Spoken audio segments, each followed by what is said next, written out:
దేవుని యొక్క వాక్యాన్ని మనం చదువుకుందాం. దేవుని పరిశుద్ధ గ్రంథములో నుండి అపోస్తులుల కార్యములు గ్రంథము,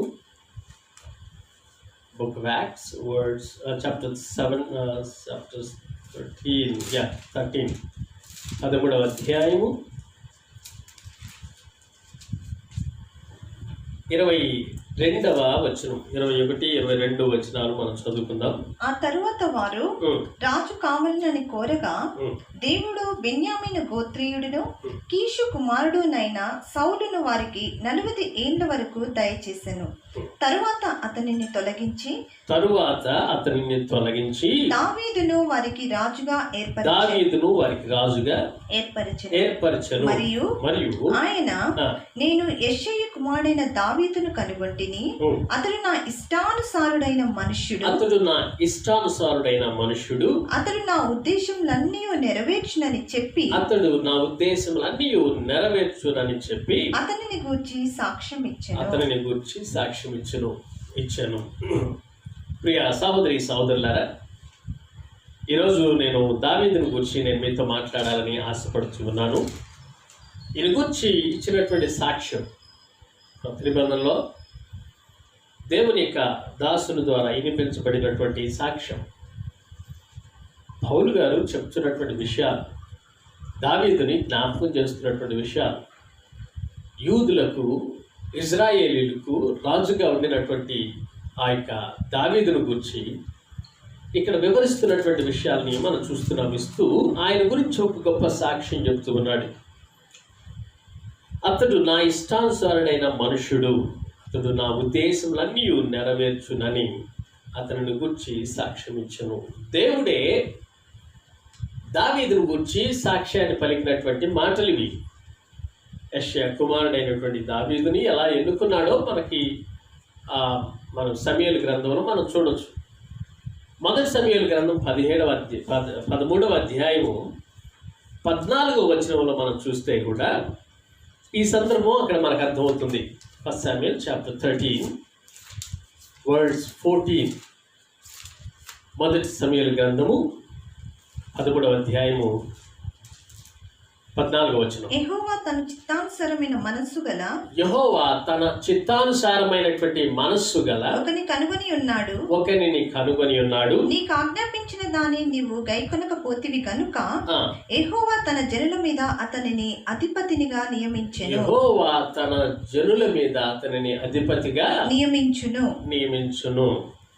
దేవుడు బిడ్డలారా, ఇక్కడ సౌలును గురించి మరియు సౌలు తర్వాత రాజుగా వచ్చేటువంటి దావీదును గురించి సంబోధించి ఇక్కడ రాసినటువంటి వాక్యాన్ని మనం చూసాం. ఆయనకి ఇష్టానుసారమైనటువంటి మనుషుడు ఎలా అయ్యాడు ఈ దావీదు అంటే, కొన్ని గుణగణాలు ఉన్నాయి. ఒక వ్యక్తిని గురించి తన యొక్క క్యారెక్టర్స్, తన యొక్క గుణగణాలను గురించి మనం ధ్యానిస్తే ఆ వ్యక్తి ఏ విధంగా ఉన్నాడు, ఏ విధంగా దేవునికి ఇష్టానుసారమైనటువంటి మనుషుడిగా ఉన్నాడు. ఈరోజు కూడా మనము ఎలా ఉంటే దేవుడు మనల్ని ఇష్టపడతాడు, లేదా దేవుడు మనల్ని గురించి ఏ విధంగా సాక్ష్యం ఇస్తాడంటే, ఈ విధంగా సాక్ష్యం ఇవ్వగలడా, నీవు నాకు ఇష్టానుసారమైనటువంటి బిడ్డవి అని నీ గురించి దేవుడు సాక్ష్యం ఇస్తాడా అనేటువంటిది మనం పరీక్ష చేసుకోవాలంటే, దావీదు ఎందుకు ఆ మాట అనిపించుకున్నాడు, అలాంటి సాక్ష్యాన్ని ఏ విధంగా పొందాడు అనే విషయాలు మనకు తెలియాలి. ప్రియ సహోదరి సహోదరులారా, ఈ రోజుల్లో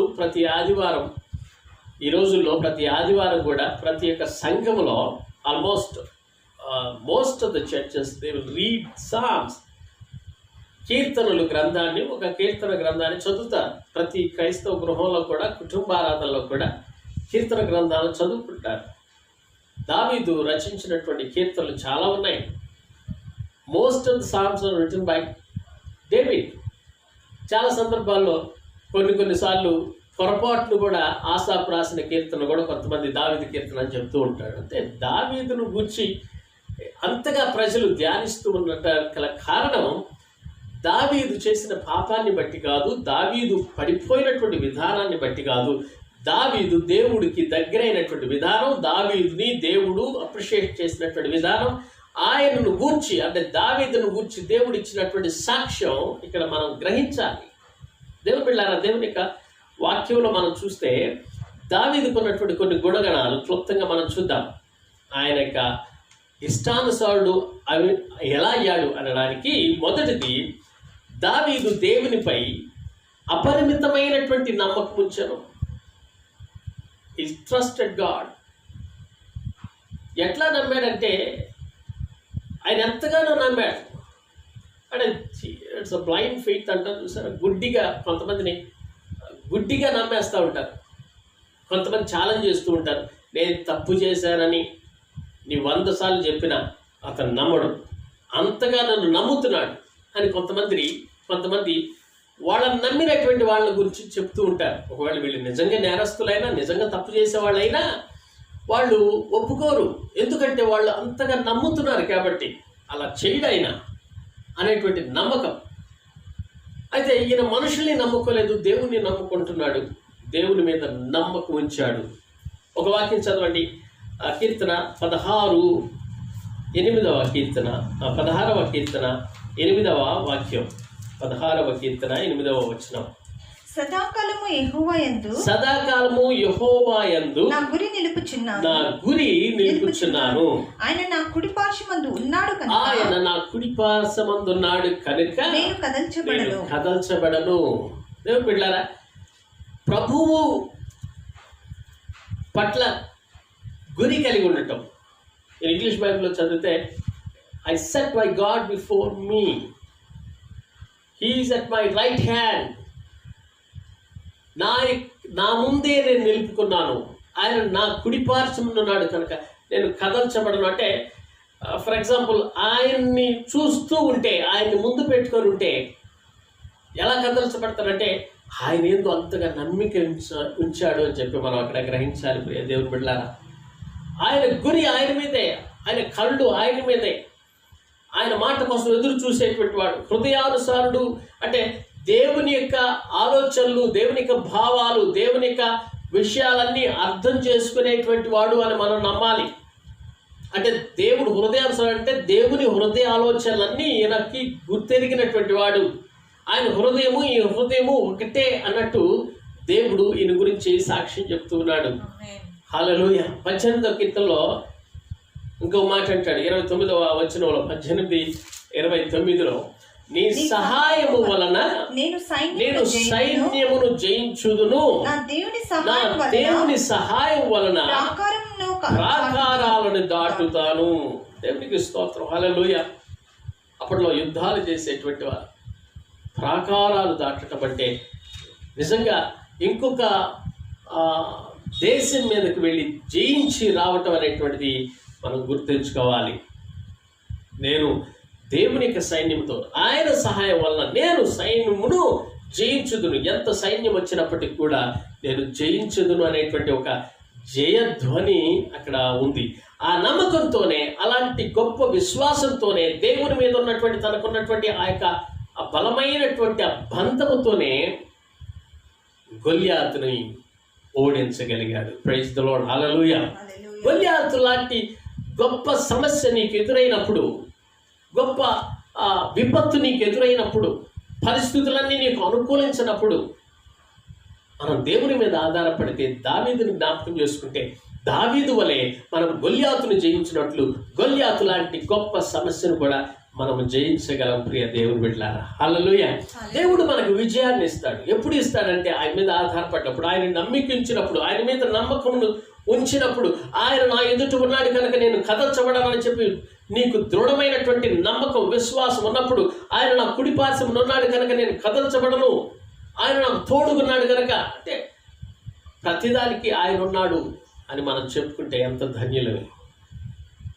చాలాసార్లు మనం ప్రతిదానికి కూడా ఫలానా వాళ్ళు మనకున్నారు, ఫలానా గొప్పవాళ్ళు ఉన్నారు, ఫలానా డాక్టర్ ఉన్నాడు, ఫలానా స్పెషలిస్ట్ ఉన్నాడు, ఫలానా డబ్బులు ఇచ్చేటువంటి వ్యక్తి ఉన్నాడు, పలుకుబడి కలిగినటువంటి ఫలానా ఆయన నాతో ఉన్నాడు అని వాళ్ళ మీద మనం నమ్మకం ఉంచడం కంటే దేవుడిని ఆశ్రయించటం, దేవుని మీద నమ్మకం ఉంచటం, దావీదు వలె ఆయన మీద అపరిమితమైనటువంటి నమ్మకం ఉంచిన విధంగా మనం కూడా దేవుని మీద నమ్మకం ఉంచితే దేవునికి ఇష్టానుసారమైనటువంటి మనుషులుగా ఉంటాం. ప్రియ దేవుని బిడ్డలారా, దావీదుకున్నటువంటి ఒక గుణం, ఆయన మీద నమ్మకం ఉంచటం. రెండవది, దావీదు ప్రార్థనాపరుడు. ఆయన దేవుని నమ్మిన వాడే కాదు, ప్రార్థనాపరుడు. కొంతమంది దేవుణ్ణి నమ్ముతారు కానీ ప్రార్థన చేయరు, ప్రార్థనకి సమయాన్ని ఇవ్వరు. కొంతమందికి వాక్యం చాలా ఇష్టం ఉంటుంది, వాక్యాన్ని చదవటం ఇష్టం, వాక్యం ధ్యానించటం ఇష్టం, వాక్యంలో ఉండటం ఇష్టం, ప్రార్థన చేయటం ఇష్టం ఉండదు. కొంతమందికి ఏమో వాక్యం చదవటం ఇష్టం ఉండదు, ప్రార్థన చేయటమే ఇష్టం ఉంటుంది. దేవుని బిడ్డలారా, దేవునికి సన్నిధిలో ఒక విశ్వాసికి కావాల్సినటువంటి రెండు ఇంపార్టెంట్ ఇవి, ప్రార్థన, వాక్యం అని గుర్తుపెట్టుకోవాలి. మన జీవితంలో ఈ రెండు చాలా తప్పనిసరి అని విశ్వాసికి తెలియాలి. అందుకనే మనం ప్రార్థన చేయాలి, వాక్యాన్ని ధ్యానించాలి. సో దావీదు దేవుని నమ్మాడు 100%. He believed in him, he trusted him. He said that he is at my right hand, so I will not be shaken. Nobody can shake me. I can win over. నేను జయించగలను, నేను ముందుకు వెళ్ళగలను అనే దృఢమైన విశ్వాసం, నమ్మకం ఈరోజు ఆయనకు ఉందంటే, ఈరోజు దేవుని వాక్యంలో ధ్యానిస్తున్నటువంటి నీకు నాకు కూడా అలాంటి నమ్మకం ఉండాలి. రెండవది, ప్రార్థనా జీవితం ఈయన కలిగి ఉన్నాడు. ప్రార్థనా జీవితం అనేటువంటిది ఈయన ఎక్కడ కలిగి ఉన్నాడండి అంటే, ప్రతి కీర్తనలో ఆయన ప్రార్థన కనిపిస్తూ ఉంటుంది. తను తగ్గించుకొని చేసినటువంటి ప్రార్థనలు కీర్తన గ్రంథాలన్నిటిలో మనం చదువుతున్నాం. ఈవెన్ రాజు అయిన తర్వాత కూడా ఆయన తను తగ్గించుకొని ప్రార్థన చేసినట్టు మనం గ్రహిస్తున్నాం. ప్రియ స్నేహితులారా, దేవుని బిడ్డలారా, దేవుని సంఘమా, ఈ వాక్యాన్ని వింటున్నటువంటి నీవు దేవుని యందు 100% నమ్మిక ఉంచుతున్నావా?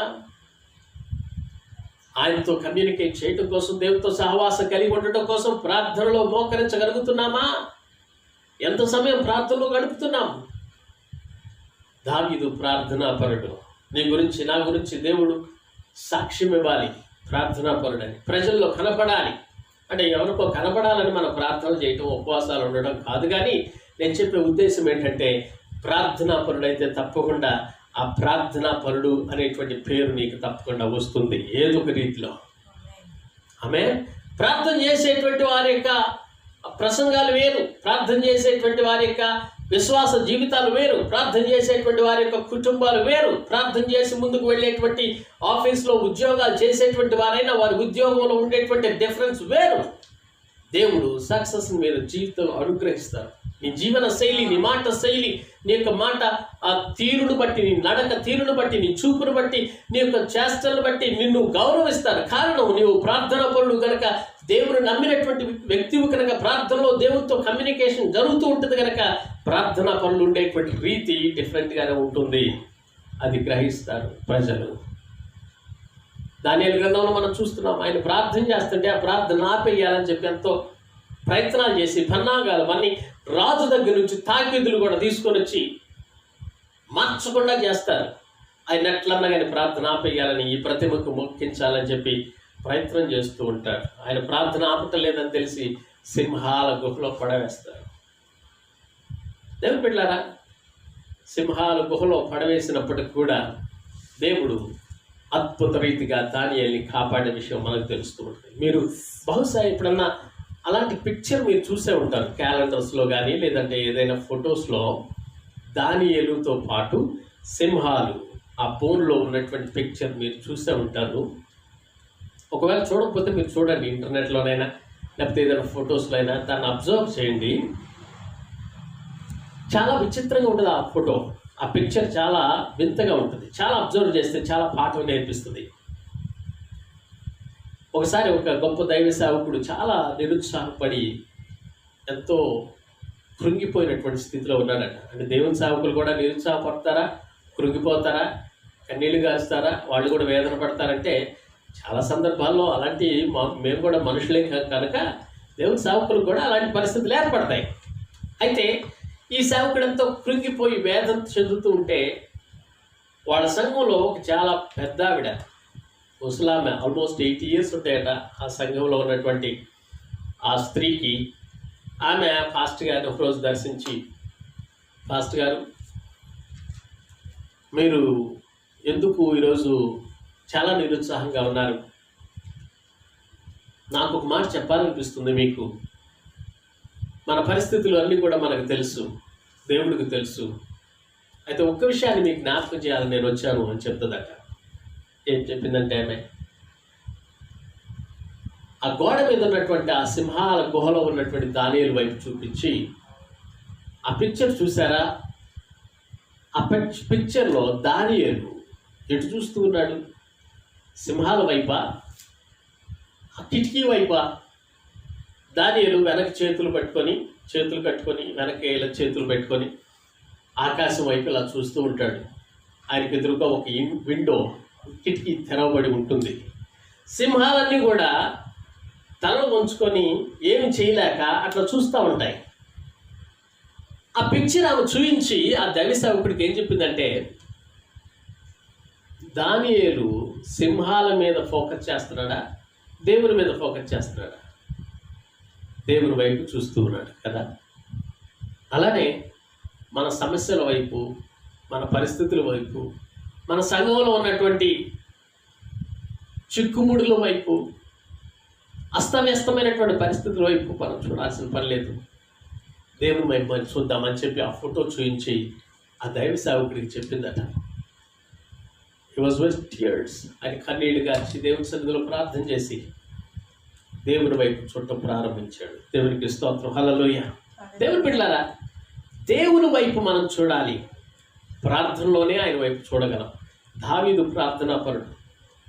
దావీదుని సమూయేలు వచ్చి తన అన్నలందరినీ ప్రక్కన పెట్టేసేసి ఆఖరి వాడైనటువంటి దావీదుని రాజుగా నూనెతో అభిషేకించి వెళ్ళిపోతాడు. ఎక్కడ రాజు అయ్యాడండి ఆయన? ఎన్ని సంవత్సరాలు గుహల్లో, అడవుల్లో తిరగాల్సిన పరిస్థితి ఏర్పడింది. ఎన్ని సంవత్సరాలు మళ్ళీ గొర్రెలు కాసుకుంటూ ఉన్నాడు. It's a long period to get the throw. ఆయన సింహాసనం ఎక్కడానికి, రాజుగా ఆ అభిషేకించినటువంటిది, ప్రతిష్ఠించినటువంటిది నెరవేర్చడానికి చాలా కాలం పట్టిందండి.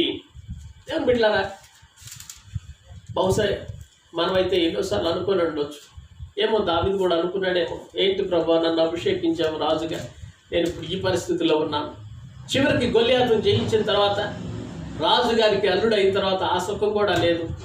భార్య దగ్గర ఉండడానికి, రాజు అంతఃపురంలో ఉండేటువంటి భాగ్యం కూడా కోల్పోయి ఆయన పరిగెత్తి అడుగులప్పుడు తిరగాల్సినటువంటి పరిస్థితి ఏర్పడింది దావీదుకి. ఎన్నో సంవత్సరాల తర్వాత, దాదాపుగా 13 సంవత్సరాల తర్వాత మళ్ళా సింహాసనాన్ని దేవుడు అనుగ్రహించాడు. దేవునికి స్తోత్రం, హల్లెలూయా. దేవుని బిడ్డలారా, ఆయన ప్రార్థనాపరుడు. ప్రతి కీర్తనలో ఆయన ప్రార్థనాపరుడు అని మనకు తెలుస్తూ ఉంటుంది. మూడో విషయం, దావీదు దేవునికి ఇష్టానుసారుడైనటువంటి మనుషుడు అనడానికి దావీదు స్తుతులు అర్పించేటువంటి వాడు. దేవునికి స్తోత్రం, ప్రైజ్ ద లార్డ్, హల్లెలూయా. దావీదు స్తుతులు అర్పించేవాడు. ప్రభువును స్తుతించి, స్తోత్రించి, కృతజ్ఞతాస్తుతులు చెల్లించి సంతోషించడంలో దావీదుకి సాటి అయినటువంటి వారు ఎవ్వరూ కూడా లేరు. ఆ కీర్తన చదువుతుంటే మనకు అర్థమవుతుంది ఆయన ఎంత స్తుతిస్తూ ఉంటాడో. ఆయన స్తుతించేటువంటి దేవుని స్తుతించేటువంటి కీర్తనలు ఎన్ని ఉన్నాయో. ఆయన మాటల్లో వర్ణనాతీతం. దేవుని స్తుతించేటువంటి విధానంలో ఆయన స్తుతిస్తూ ఉంటాడు. చివరి 10 కీర్తనలు మనం చూస్తే, చివరి 10 కీర్తనలు 150 కీర్తనలు ఉంటాయి. ఆ 150 కీర్తనలో 41 నుంచి 151 కీర్తన వరకు మనం చూస్తే అన్ని కీర్తనలు దావీదు రాసినవే. అన్ని కీర్తనలు స్తుతులతో, స్తోత్రాలతో నిండి ఉన్నటువంటి కీర్తనలే. ఆయన ఎవరై ఉన్నారో అనేటువంటిది వర్ణించేటువంటి కీర్తనలే. చాలాసార్లు మన స్తుతుల్లో మనల్ని కాపాడినందుకు దేవుని స్తుతిస్తాం, రోగం తీసేసినందుకు దేవుని స్తుతిస్తాం. దావీదైతే దేవుని వర్ణిస్తూ దేవుని స్తుతిస్తూ ఉన్నాడు. హల్లెలూయా.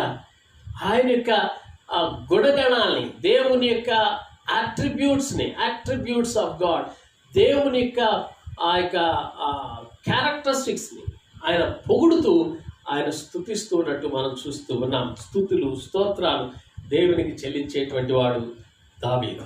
మొదటిది, దావీదు దేవుని నమ్మకి ఉంచాడు. రెండవది, దావీదు ప్రార్థన పరుడు.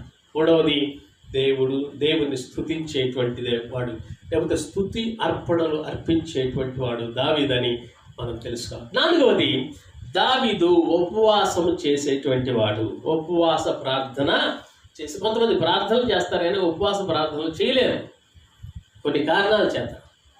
ఉపవాస ప్రార్థన చేసేటువంటి వాడుదా. కొంతమంది ఉపవాసం ఎందుకుంటారంటే ఇంట్లో తిండి లేకపోతే కనీసం ఒక పూటన్నా కలిసి వస్తుందిలే, మళ్ళీ ఇంకో పూటకి తినొచ్చులే. కొంతమంది ఉపవాసం ఉండేటువంటిది ఎందుకంటే ఆ ఉపవాసం ఉండి మిగిల్చుకున్నటువంటి ధనంతో మళ్ళీ ఏదైనా చికెనో మటనో తెచ్చుకోవచ్చులే అనేటువంటి కొంతమంది ఇలాంటి బుద్ధులు కూడా ఉంటాయి. ఉపవాసం ఉండేటువంటి వాళ్ళు, జెన్యూన్గా ఉపవాసం ఉండేటువంటి వాళ్ళు ఉన్నారు. కానీ దావీదైతే రాజు అయిన తర్వాత కూడా ఉపవాసం ఉన్నాడు. దేవునికి స్తోత్రం, హల్లెలూయా. దేవుని బిడ్డలారా, నీవు ఉపవాసం ఎంతసేపు ఉన్నదా అనేటువంటిది కాదు ముఖ్యం, దేవునితో ఎట్లా గడుపుతున్నావు అనేటువంటిది చాలా ప్రాముఖ్యమని నేను మీకు తెలియజేస్తూ ఉన్నాను. దావీదు ఉపవాసం చేసేటువంటి వాడు, గొప్ప రాజుగా హెచ్చించబడినప్పటికీ ఉపవాస ప్రార్థన మరవలేదు, ఆయన విడిచిపెట్టలేదు. 69వ కీర్తనలో మనం చూద్దాం. 69 10వ అధ్యాయంలో 10వ వచనంలో 69వ కీర్తన 10వ వచనం, ఉపవాసం కన్నీరు విడువగా అది నాకు నిందాస్పదమాయను. అంటే ఇక్కడ పైన వాక్యం చదివితే, నీ ఇంటిని గురించి ఆసక్తి నన్ను భక్షించి ఉన్నది, నిన్ను నిందించిన వారి నిందలు నా మీద పడి ఉన్నవి. ఉపవాసం ఉండి నేను కన్నీళ్లు విడవగా అది నాకు నిందాస్పదమాయను. అంటే వారు నన్ను ఎగతాళి చేస్తున్నారు, వాళ్ళు నన్ను నిందిస్తున్నారు. భలే ప్రార్థన చేస్తున్నాడే, భలే ఉపవాసం ఉంటున్నాడే అని నిన్ను డైరెక్ట్గా నన్ను ఉపవాసం ఉంటున్నందుకు వాళ్ళు హేళన చేస్తున్నారు అని ఇక్కడ తెలియజేస్తూ ఉన్నాడు. 109వ కీర్తన 24వ వచనం కూడా చూద్దాం. ప్రియ దేవుని బిడ్డలారా, ఉపవాసం ఉండి కన్నీళ్లు కార్చేటువంటి ప్రార్థన దావీదు చేస్తున్నాడు. ఎంతకాలం అయింది నీకు కన్నీళ్ళు వచ్చే ప్రార్థనలో? ఎంతకాలం అయింది భారము కలిగి ప్రార్థన చేసి? ఎంతకాలం మంది ఉపవాసం ఉండి ప్రార్థన చేసి? రాజుగా ఉండి కూడా ఆయన ఉపవాసం ఉండాల్సినటువంటి అవసరం ఏంటి? రాజు అయినప్పటికీ కూడా కన్నీళ్లు కార్చి ప్రార్థన చేయాల్సినటువంటి అవసరం ఏంటి? దేవునితో సంబంధం కలిగి ఉన్నాడు కనుక దేవుని బిడ్డల పక్షముగా ఆయన వ్యాజ్యమాడుతూ ఉన్నాడు. నడిపించడానికి ఆయన జ్ఞానం కోసం ప్రార్థన చేస్తూ ఉన్నాడు. దేవునితో సంబంధం కలిగి ఉండటం కోసం ఉపవాసం ఉండి ప్రార్థన చేస్తున్నాడు. అనేకమైన విజయాలు పొందటానికి దేవుని యొక్క సన్నిధిలో ప్రార్థన చేస్తూ ఉన్నాడు. ఎన్నో విషయాల్లో దావీదు ప్రార్థన చేస్తున్నాడు. నీ పరిస్థితులు ఘోరమైన పరిస్థితుల్లో ఉన్న ఉపవాసం ఉండి ప్రార్థన చేయలేనటువంటి స్థితిలో నీవు ఉంటే ఈరోజు దేవుడు నీతో మాట్లాడుతున్నాడు. ప్రియ సహోదరి సహోదరుడా, ఉపవాస ప్రార్థన చాలా ప్రాముఖ్యం. మనకు వాక్యాన్ని చదువుకుందాం. 109:24. ఉపవాసము చేత నా మోకాళ్ళు బలహీనమాయను. ఉపవాసము చేత నా మోకాళ్ళు బలహీనమాయను. నా శరీరము పుష్టి తగ్గి చిక్కిపోయెను. మోకాళ్ళు బలహీనమైపోయింది, శరీరం బలహీనమైపోయింది, కృంగిపోయేటువంటి పరిస్థితి. శరీరము కృషించిపోతున్నప్పటికీ కూడా ఆత్మలో బలము పొందడం కోసం ఈరోజు విశ్వాసి ప్రార్థన చేయాలి, ఉపవాసం ఉండి ప్రార్థన చేయాలి, దేవుని సన్నిధిలో మొరపెట్టాలి. ఇలాంటి విపత్తు పరిస్థితుల్లో కూడా మనం మొరపెట్టాలి, ప్రార్థన చేయాలి. చేయగలిగినటువంటి సహాయం చేయూతనివ్వడం ఒక ఎత్తు అయితే, ఈ యొక్క పరిస్థితుల్లో మనము మధ్యలో నిలబడి ప్రజలకి మరియు దేవునికి మధ్యలో నిలబడి మధ్యవర్తిగా ప్రార్థన చేసి మొరపెట్టాల్సినటువంటి బాధ్యత కూడా మన మధ్య ఉన్నదని నేను మీకు జ్ఞాపకం చేస్తూ ఉన్నాను. ఇజ్రాయేలు ప్రజల్ని దేవుడు చంపాలని చూసినప్పుడు వాళ్ళు చేస్తున్నటువంటి ఘోరమైనటువంటి పనిని దేవుడు కొండ కింద వాళ్ళు అహరోనుతో పాటు తీసుకొచ్చేటటువంటి ఆ యొక్క దూడను చేసుకొని నాట్యమాడుతూ అసభ్యకరమైనటువంటి కార్యాలు చేస్తూ విగ్రహారాధన చేస్తున్నటువంటి విషయం పైన ఉన్నటువంటి కొండ మీద ఉన్నటువంటి మోషేకు బయలుపరిచినటువంటి దేవుడు మోషేతో చెప్తున్నాడు, వీళ్ళందరినీ నేను నాశనం చేస్తానంటే మోషే విజ్ఞాపన ప్రార్థన చేస్తున్నాడు, మధ్యవర్తిగా ప్రార్థన చేస్తున్నాడు. ఈరోజు ప్రజలకి దేవునికి మధ్య నీవు నిలబడుతున్నావా? పాపపు లోకంలో విస్తరిస్తున్నటువంటి పాపానికి పరిశుద్ధుడైనటువంటి దేవునికి ఉగ్రతకి మధ్యలో నిలబడి ప్రార్థన చేసేటువంటి స్థితి మనకున్నదా? దావీదు రాజు అయినప్పటికీ ఉపవాసం ఉండి కన్నీళ్లు గార్చి ప్రార్థన చేస్తూ తన శరీరం అంతా కృషించిపోయే పరిస్థితులు, ఎముకలు ఎండిపోయే పరిస్థితులు, మోకాళ్ళు క్షీణించిపోయేటువంటి పరిస్థితుల్లోకి వెళ్ళి ఆయన ప్రార్థన చేస్తున్నాడు. ప్రియ దేవుని బిడ్డలారా, ఈ యొక్క దినాల్లో సుఖభోగాలకి మరిగి మనము కొన్నిసార్లు ప్రార్థన మర్చిపోతున్నామేమో, కొన్నిసార్లు ఉపవాస ప్రార్థన మర్చిపోతున్నామేమో. దేవుడు మనతో మాట్లాడినప్పుడు స్పందిద్దాం. దేవునికి వాక్యం ద్వారా నిన్ను హెచ్చరిక చేసినప్పుడు దావీదు ఏ విధంగా తగ్గించుకొని ప్రార్థన చేశాడో, దేవుని స్తుతించాడో, ఆయన గురి పెట్టుకొని ముందుకు సాగాడో, అలాంటి గుణం నాకు కూడా దయచేయి ప్రభు అని చెప్పి ఈ రాత్రికాల సమయంలో ప్రార్థన చేయి. దేవుడు నీకు సహాయం చేస్తాడు. ప్రియ సహోదరి సహోదరుడా, 5వది, దేవుని ఆలయమందు వాంఛ కలిగినటువంటి వాడు ఈ యొక్క దావీదు అని మనం చెప్పుకోవచ్చు. దావీదు హృదయానుసారుడు ఎట్లయ్యాడు? దావీదు ఇష్టానుసారుడైనటువంటి మనుషుడు ఏ విధంగా అయ్యాడు అంటే దేవుని ఆలయం పట్ల వాంఛ కలిగినటువంటి వాడిగా మనం ఇక్కడ చూస్తూ ఉన్నాం.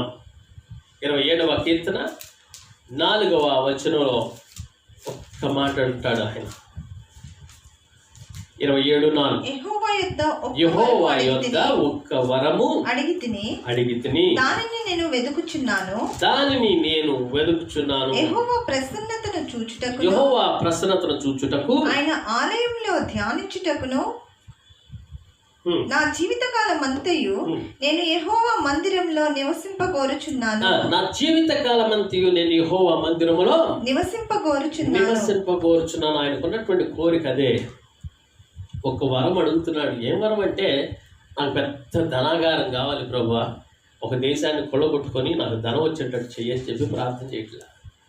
నాకు గొప్ప స్థానం కావాలి ప్రభువా, అది ఒక్కటే నేను అడిగేటువంటి వరం అంటలా. నాకు ప్రపంచం మొత్తం గొప్ప పేరు ప్రఖ్యాతులు గాంచినటువంటి వ్యక్తిగా నేను ఉండాలి ప్రభువా, ఆ ఒక్క వరం నాకు కావాలి అని దేవుడు అడగటలేదు. దావీదు దేవుడిని అడగటలేదు. ఇతరులందరి మీద నేనే శక్తిమంతుణ్ణి కావాలి, నాకు మంచి సైన్యం కావాలి, నా రాజ్యం అగ్రస్థానంలో ఉండాలి అనేటువంటి ఒక్క వరం కావాలి ప్రభువా అని దేవుడిని అడగటం లేదు. ఆయన అడిగే వరం ఏంటో తెలుసా?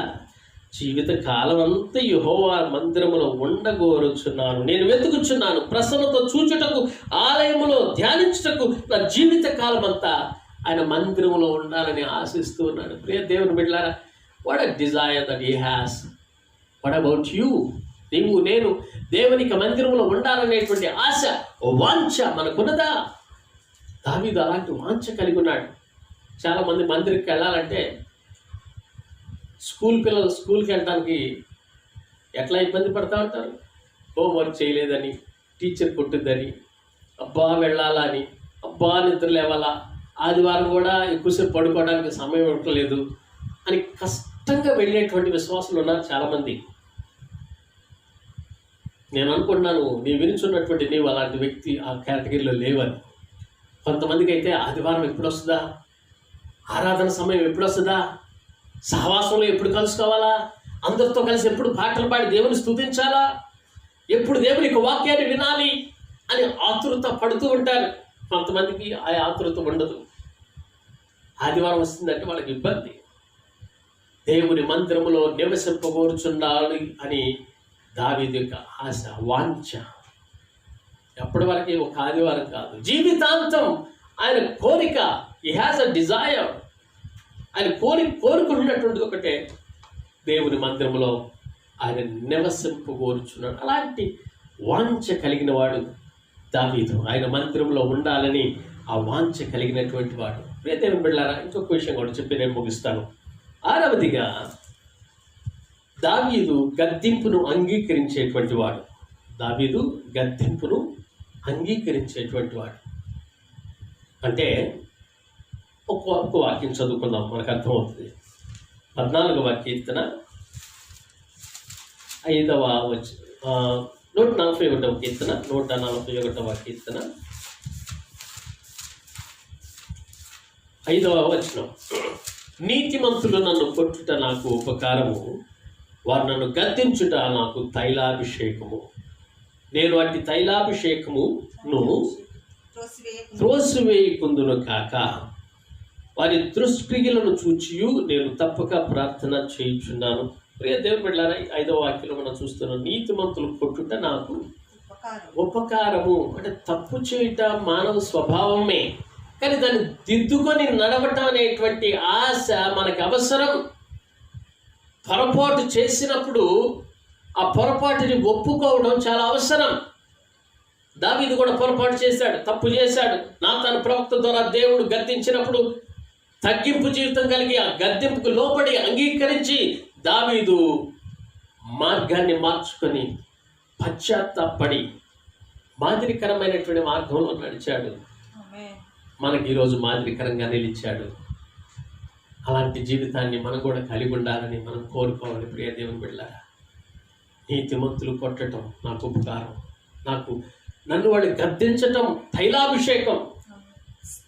ఈనాడు సంఘాల్లో ఎవరన్నా గద్దించితే రెండుగా విడిపోవటమే. దేవుని వాక్యం తెలియనటువంటి వారు ఈ విధంగా చేస్తారు. దేవుని సేవకుడు గట్టిగా మాట్లాడితే పొరపాటే వాయింది. దేవుడి సేవకుడు అట్లా మాట్లాడొచ్చా? అట్లా గద్దించవచ్చా? కొంతమంది అయితే ఈ చర్చి కాకపోతే ఇంకొక చర్చి. ప్రియ దేవుని బిడ్డలారా, దేవుని యొక్క సేవకులు, ఒకప్పుడు సేవ చేసినటువంటి సేవకుల దగ్గర ఉన్నటువంటి సేవకులు జీవితాంతం వాళ్ళ మాటకి కట్టుబడి ఉన్నట్టు మనం గ్రహించగలం. వాళ్ళ బ్యాగ్ మోస్తూ వాళ్ళకి దగ్గరే ఉండి నడుస్తూ, కొంతమంది అయితే గురు శిష్యుల అప్రోచ్ అంటారు కదా, గురు శిష్యుల బంధం ఎట్లా ఉంటుందంటే వాళ్ళ బట్టలు ఉతుకుతూ వాళ్ళతోనే ఉంటూ శిష్యులుగా అట్లా ఉండేటువంటి వాళ్ళు నాకు తెలిసి కూడా చాలామంది ఉన్నారు. ఎలీషా యొక్క పని ఏంటో తెలుసా? ఎలీషా యొక్క పని ఏలియా చేతుల మీద నీళ్లు పోసేటువంటి పని, అంతే. బైబిల్లో రాయబడింది అంతే. ఏలియా భోంచేసి వస్తే చేతుల మీద నీళ్లు పోసేటువంటి ఉద్యోగం ఆయన. నమ్మకంగా ఉన్నాడు. ఏలియాను దేవుడు ఎప్పుడైతే తీసుకెళ్ళిపోయాడో 200 ఆత్మతో ఎలీషాను అభిషేకించాడు. హల్లెలూయా. దేవుని బిడ్డలారా, దేవుని సేవకులకి లోబడటం నేర్చుకోండి. దేవుని వాక్యానికి లోబడటం నేర్చుకోండి. దేవుని యొక్క మాటని, గద్దింపు మాటల్ని స్వీకరించడానికి ఇష్టపడండి. దావీదు అలా ఇష్టపడ్డాడు.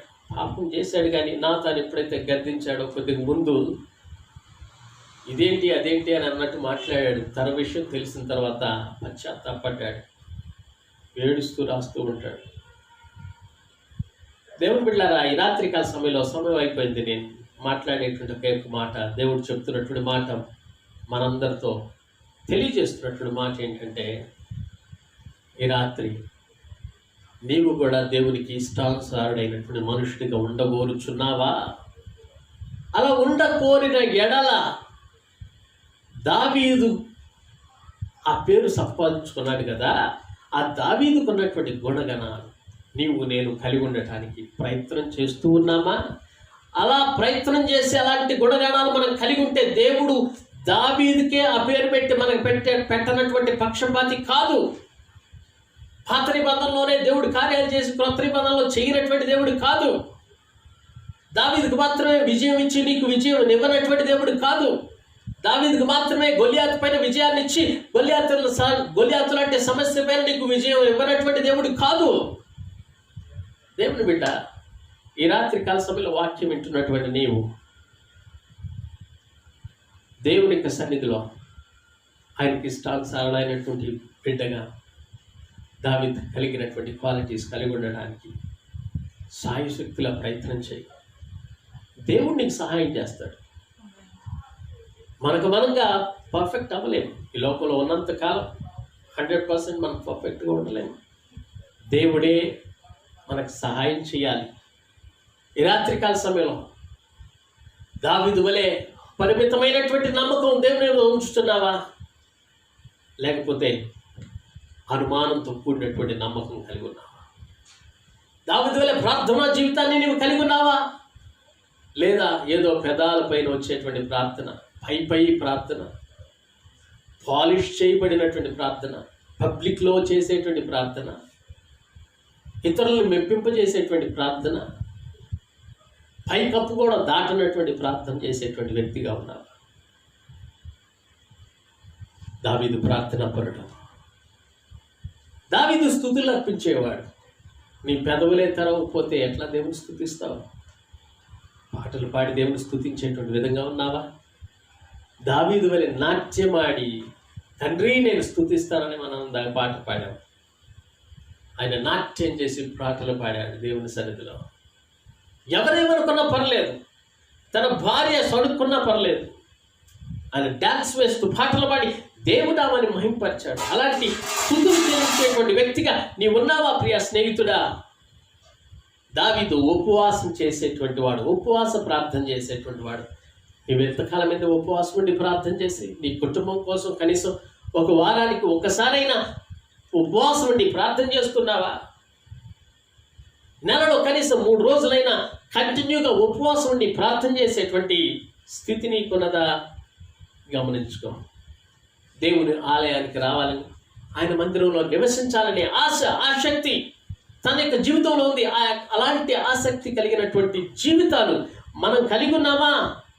దేవుడు అడుగుతున్నటువంటి ప్రశ్న. ఆయన ఆలయంలో ఉండటానికి ఆయన ఆశ కలిగి ఉన్నాడు ప్రియ స్నేహితుడా. చివరిగా గద్దింపునకు ఆయన లోబడ్డాడు, అంగీకరించాడు.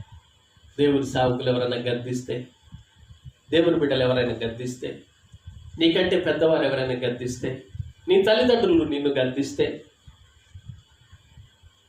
అది మంచిది కాదు అని చెప్పి నీకు తెలియజేస్తే, చెప్పావులే కదా, చెప్పొచ్చావునా అని సనుక్కుంటున్నావా? లేకపోతే ఆ గద్దెంపునకు లోపడి దేవుని సేవకుడు హెచ్చరిక చేశాడు, నా తల్లిదండ్రులు హెచ్చరించారు, నాకంటే పెద్దవాళ్ళు హెచ్చరిక చేశారు అని దానికి లోబడి సరి చేసుకోవడానికి ప్రయత్నం చేస్తూ, దేవా ఈ తప్పులు నన్ను క్షమించని చెప్పి తగ్గించుకునే పరిస్థితిలో ఉన్నావు. అందుకే ఆయన రాశాడు అక్కడ, నీతిమంతులు నన్ను కొట్టుట నాకు ఉపకారం, కొట్టడం కాదు, గద్దిస్తేనే ప్రాబ్లమ్స్ అవుతుంది. వారు నన్ను గద్దించుట నాకు తైలాభిషేకం. ఎంత గొప్ప మాట అండి ప్రియ దేవుని బిడ్డలారా. ఇలాంటి విషయాలు మనం కలిగి ఉందాం, ఇలాంటి గుణగణాలు మనం కలిగి ఉందాం. అలాంటి గుణగణాలు కలిగి ఉంటే తప్పకుండా దేవుడు మనల్ని కూడా హృదయానుసారుడైనటువంటి మనుషుడని మనల్ని పిలుస్తాడు. అలా ఉండటానికి ఇష్టపడితే ఈ వాక్యం నీకే. తనను వచ్చండి, ప్రార్థన చేసుకుందాం దేవుని సన్నిధిలో. దేవా మీకు వందనాలు చెల్లిస్తున్నాం ప్రభువా. పరమ తండ్రి నీకు స్తోత్రాలు చెల్లిస్తున్నానయ్యా. ఈ రాత్రికాల సమయంలో నాయనా మా తండ్రి, నీకు ఇష్టానుసారుడైనటువంటి మనుషుడు దావీదును గురించి మేము ధ్యానించామయ్యా. ఆయనకి కలిగి ఉన్నటువంటి గుణగణాలు మాకు కూడా కలిగి ఉండడానికి సహాయం దయచేయి. ఈ వాక్యాన్ని విని ఎవరైతే ప్రభువా సరిదిద్దుకొని నీ వైపు తిరిగి నీకు ఇష్టానుసారుడైనటువంటి మనుషులుగా ఉండా కోరుచున్నారో వారందరికీ నీ సహాయం దయచేయండి ప్రభువా. నీకు దగ్గరగా ఉండే కృపను అనుగ్రహించండి. దావీదు వలె ప్రభువా మేము గుణగణాలు కలిగి మిమ్మల్ని హత్తుకొని ముందుకు నడిచే కృపను అనుగ్రహించండి. ఆత్మీయ జీవితంలో ఎదిగింపు చేయండి. దినదినము మీతో నడిచే కృపను అనుగ్రహించమని ప్రార్థన చేస్తూ యేసుక్రీస్తు నామమున అడిగి వేడుకుంటున్నాను తండ్రి. ఆమేన్.